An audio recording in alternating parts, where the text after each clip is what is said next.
Well, I take things to heart. They don't trigger me. They don't upset me. Don't make me mad. But I try to be wise in my older years. I'm still young, I guess, by certain standards. And lots of comments come across the page.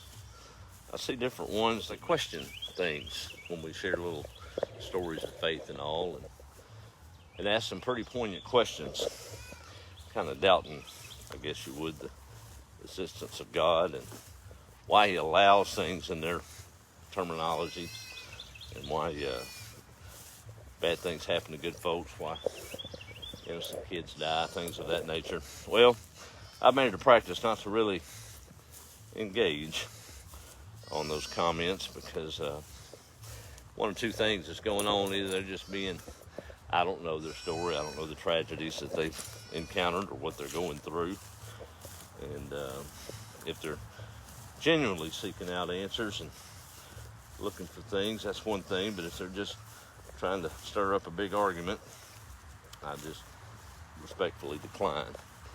If it's the former and they're truly questioning, that's okay. That means they're on board with a whole dump truck full of doubters. They're pretty good company. From Adam, Eve, Moses, King David, John the Baptist, even the disciples kind of had some doubt. Poor old Thomas gets a bad rap most times. We know him as Doubting Thomas. But I don't know if you realize, Matthew, one of the leaders, one of the disciples, had walked with Christ, watched him die, watched him be buried, and watched him rise again. After all of that, before Jesus ascended on the mountain, the Bible says there were doubters among them. Jesus didn't scold them for that. He just gave them the Great Commission, and he said, go get after it. I'll be with you to the end of the world. So he didn't make them change that doubt.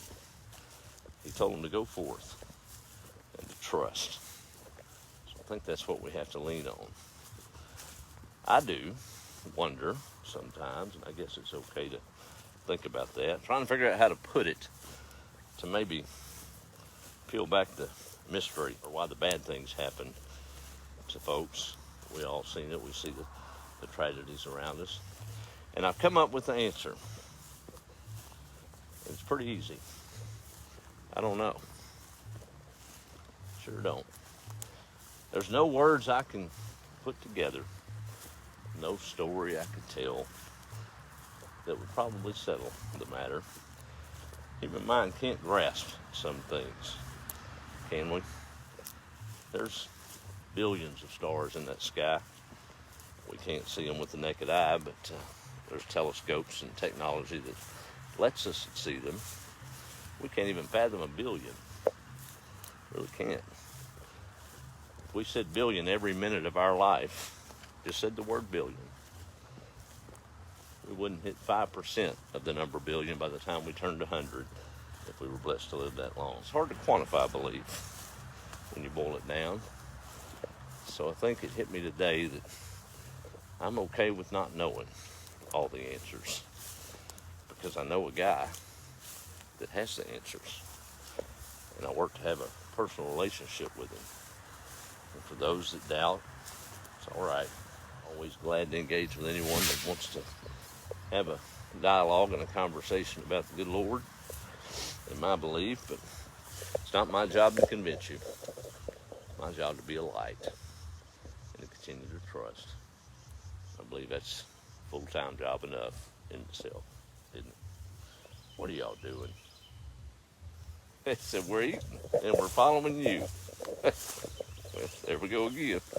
Guess I need to be like a little goat, don't I?